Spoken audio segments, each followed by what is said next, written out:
de la riqueza se hacía lateralmente a través de, como decimos, Juancito Pinto, Juana Zurduy, Dignidad, etcétera, etcétera. Y por otro lado, con unas políticas monetarias que buscaban una revalorización del boliviano y que favorecieron al sector importador, porque como no hay industria, si el mercado boliviano tiene una capacidad adquisitiva mayor, ¿quién se beneficia? Los que puedan importar todos esos productos de consumo. Entonces acá vamos a un problema, que esas políticas de intentar desarrollar el mercado interno sobre la base de una revalorización del boliviano y sobre la base de una redistribución rentista de la renta nacional, tiene patas cortas. De hecho, los bonos solo se pueden sostener si se logra repuntar el precio del gas, ¿no? Y de las materias primas, es decir, de donde el Estado Nacional obtiene los recursos. La política monetaria que buscaba revalorizar el boliviano con un dólar tendencialmente más bajo, vemos que es una política que no está funcionando. Es decir, el dólar con la recuperación en Estados Unidos ha tenido a nivel mundial fuertes tendencias a valorizarse, ¿no? En el plano internacional. Entonces, ¿cómo crear un mercado interno que tenga la capacidad de absorber toda la producción nacional, no solo la existente, sino la que buscamos desarrollar? Bueno, la única forma es, como planteó el Partido de los Trabajadores en el 2013, antes de ser brutalmente atacado por este gobierno y perseguido a sus dirigentes. Y absorbidos. No, los tipos no pudieron absorber. Lo que tuvieron que hacer fue, en el caso mío, despedirme de la universidad, despedir a otros colegas de la universidad, bajar al sindicato de Guanuni. O sea, fue abrir 400 procesos penales por las huelgas del 2013. O sea, estamos hablando de un mecanismo de persecución que lamentablemente la oposición política y la prensa tampoco lo ha difundido mucho, ¿no? Pero, ¿qué se planteaba con el tema del Partido de Trabajadores en ese momento? La reactivación del aparato productivo en función de las necesidades internas. Evidentemente, si yo tengo que vender encendedores para sobrevivir, mi capacidad como mercado interno es nula.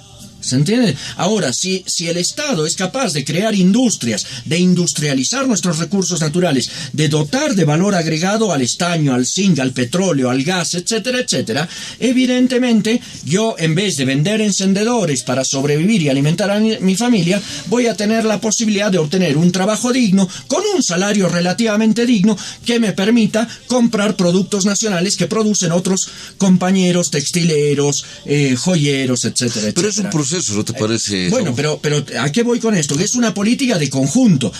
Vos no puedes desarrollar el mercado interno si mantienes políticas, por ejemplo, de apertura de fronteras y de libre importación y exportación al que le dé la gana. ¿Se entiende? Vos no puedes desarrollar el mercado interno si todas las disposiciones, por ejemplo, impositivas, están para que las empresas extranjeras se lleven en concepto de, ¿cómo se llama? En concepto de ganancias, de utilidades o dividendos, esos recursos al exterior.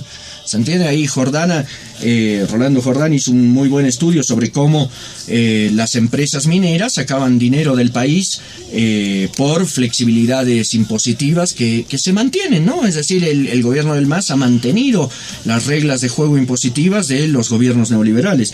Entonces, ¿a qué voy, Edwin? Si miramos la fotografía, evidentemente, nuestro mercado interno no puede absorber la producción manufacturera nacional. Ahora, si miramos no la fotografía, sino una película que busque reconvertir el aparato productivo en función de las necesidades de los 9 o 10 millones de bolivianos, vamos a tener una serie de disposiciones, pero significa un cambio real en todos los sentidos. Esa es la prueba más evidente que el gobierno del MAS de socialismo solo tiene la palabra, que en realidad es un gobierno neodesarrollista. ¿Por qué neodesarrollista? Pues se mantiene los presupuestos neoliberales con una dosis mayor de participación estatal. Si el año 2005 la participación estatal en la economía era del menos del 5%, o a lo sumo tenía funciones regulatorias sobre la base de las superintendencias, hoy la participación estatal en la economía sobrepasa el 20%, ¿no? 20-25%. Evidentemente hay un cambio. Ahora, ese cambio no es suficiente, no es sustancial para abrir un nuevo modelo económico que garantice un buen vivir o una vida saludable a todos los trabajadores. ¿Qué condiciones deberían haber, Javo?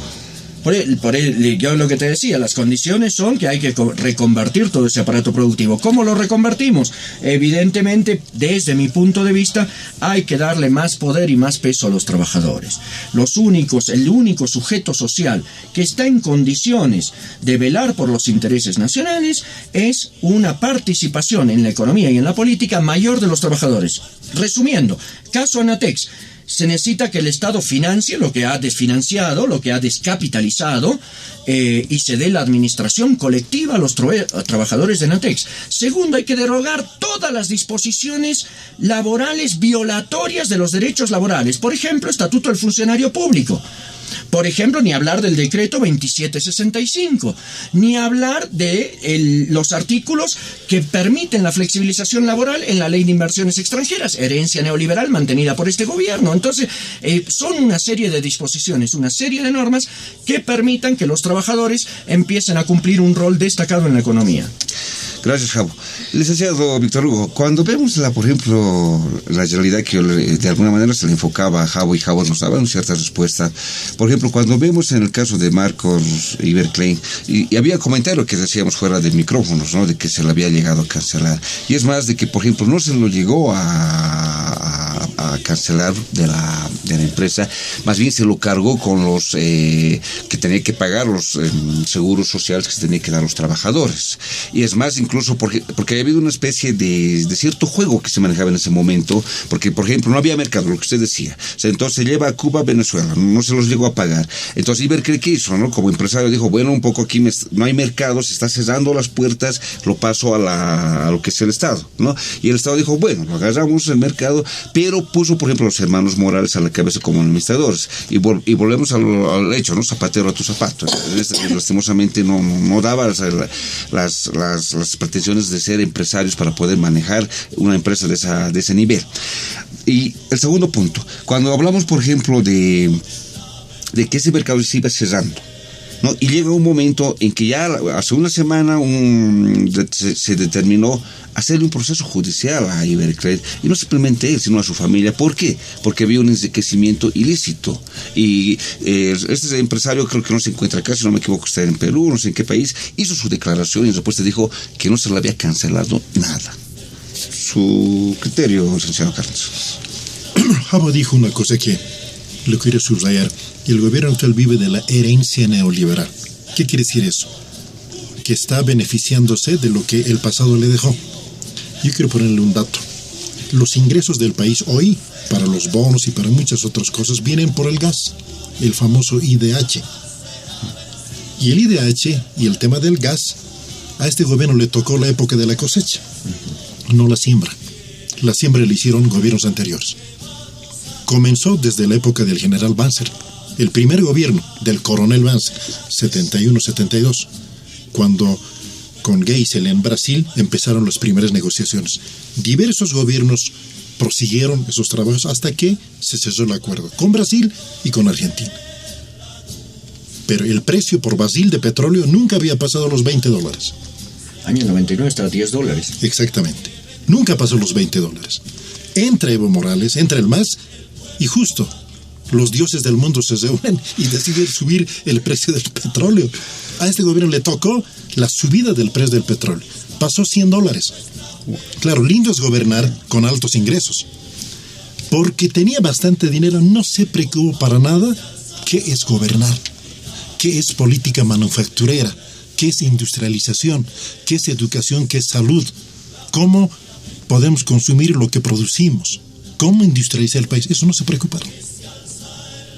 Entonces se quedaron el 2006 con el PND, con el Plan Nacional de Desarrollo, que a los pocos meses lo archivaron. Y recordemos que el actual gobierno no subió al poder con un programa de gobierno, subió con consignas, 10 consignas. Y 10 consignas no sustituyen un programa de gobierno. Más allá de que sea un gobierno de izquierda, de centro, de derecha, pero tiene que tener programa de gobierno. Y tiene que tener, en base a eso, políticas públicas. No tienen. Por eso lo de Ametex hay que usar en ese sentido. Porque si tuvieran una propuesta específica para el sector manufacturero, hubiesen reaccionado en el marco de esa propuesta. No lo tienen. Entonces, cada ministro o ministra que entra hace lo que mejor puede. Y como no saben de ese asunto, porque son gobernantes que ni siquiera han dirigido una tienda siquiera, menos una empresa, y se ponen a manejar cosas del Estado, meten la pata. Entonces, ese es el fondo del asunto. Se reivindica Huanuni como una mina modelo. Yo tengo mis dudas. Esa mina está no manejada económica y administrativamente desde un punto de vista adecuado. Hay un manejo político de la empresa. Tarde o temprano la gente va a tener que abrir los ojos a la realidad. Así no se puede crear empresas del Estado. Las tragedias que ya en Bolivia se han visto en el pasado, ahora se las vuelve a repetir. En ese sentido, lo de Ametex y lo de Enatex resume la ausencia de políticas públicas en el sector manufacturero. Yo no digo que el gobierno haga lo que yo quiera. Puede hacer desde su ideología, pero que haga algo.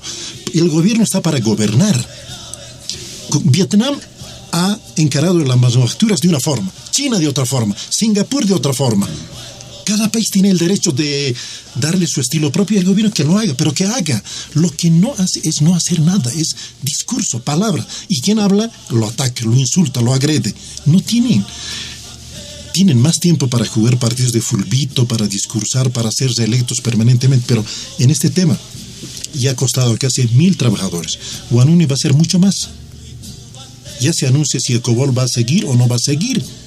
En un mundo donde las tecnologías de información y de comunicación se han desarrollado de forma tan agresiva, Ecobol ya queda como un museo. ¿Qué hacer con Ecobol? Han cambiado varios interventores, pero nadie discute cuál va a ser la política de comunicaciones en Bolivia. La política de correos hoy, ¿qué quiere decir? Eso debería ocuparse el Ministerio de Comunicación, el área donde está el gobierno. El gobierno es elegido para gobernar. No se ocupan de eso. Ese es el gran problema. Ahora, se puede hacer una pequeña cosa, otra cosa aquí y allá, pero no hay gobierno. La mayor acusación que yo diría al actual gobierno es haber criticado el 21060, y yo no sé si se dan cuenta, pero están haciendo no solo igual, sino peor que el 21060. Haber criticado al neoliberalismo y estar haciendo lo mismo o peor. ¿Ya? Haber criticado a los gobiernos anteriores de solo ser vendedores de materias primas, y no les falta razón, pero hoy convertirnos en una Bolivia más dependiente de materias primas. Yo no digo que los gobiernos anteriores han fomentado la producción del país, no solo de alimentos, sino de otros aspectos. No lo hicieron, pero hoy día estamos peor. Y cuando se reúne con Santa Cruz, con los agroindustriales, mire, les autoriza a liquidar los bosques.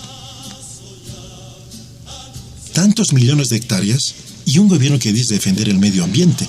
Bien, defiende el medio ambiente, la madre tierra, el vivir bien, tiene un sustento ambientalista bien interesante, pero a la hora de la verdad, no hace eso. Y a los colonizadores, que se les daba 5 hectáreas, se les dice, ahora tienen derecho a 20. En el fondo chaquean hasta 20 hectáreas. O sea, no hay rumbo, no hay claridad, no hay políticas públicas. Ni en producción, ni en manufactura, ni en educación, ni en salud. En educación, para concluir este punto, puedes criticar las reformas educativas anteriores. Puede que te gusten o no te gusten. Lo que no puedes criticar es que tenían un plan de trabajo. Sabían cuánto duraba, a qué se dedicaban, qué prioridades había, qué objetivos tenían y cuánta plata se iba a gastar. Se sabía. Hoy día, la ley Avelino Sinani no sabe cuánto va a durar, no se sabe qué objetivos tiene, no sabe quién está a cargo y no sabe cómo van a priorizar. No tiene objetivos, metas, indicadores, nada. Al tuntún. Así no se puede gobernar. Exacto. ¿No? Y eso es lo más grave. Yo no digo que hagan lo que yo quiera. Tienen todo el derecho, han merecido el voto popular, pero que gobiernen con su ideología, que hagan algo. Lo peor es que no hay nada. Entonces solo detectan y discuten esos problemas cuando ya el paciente ha muerto. Así no se puede ser. Hoy le toca el turno a los obreros de Enatex. Mañana será a los trabajadores de Ecobol. Pasado será a los mineros de Huanuni, etcétera, etcétera. Así no se puede seguir. Y ahora, claro, fácil es destruir un país. Reconstruirlo cuesta. Y es muy difícil. Y recordemos la tragedia de la historia del país. salvando nombres, salvando gobiernos, yo diría que es algo constante. Cuando los precios internacionales de lo que vendemos sube, lamentablemente en el poder están gobiernos irresponsables. Pero cuando los precios internacionales de nuestros productos caen, hay gobiernos que tienen que pasar todo el tiempo intentando reordenar la economía del país Gobiernos a un costo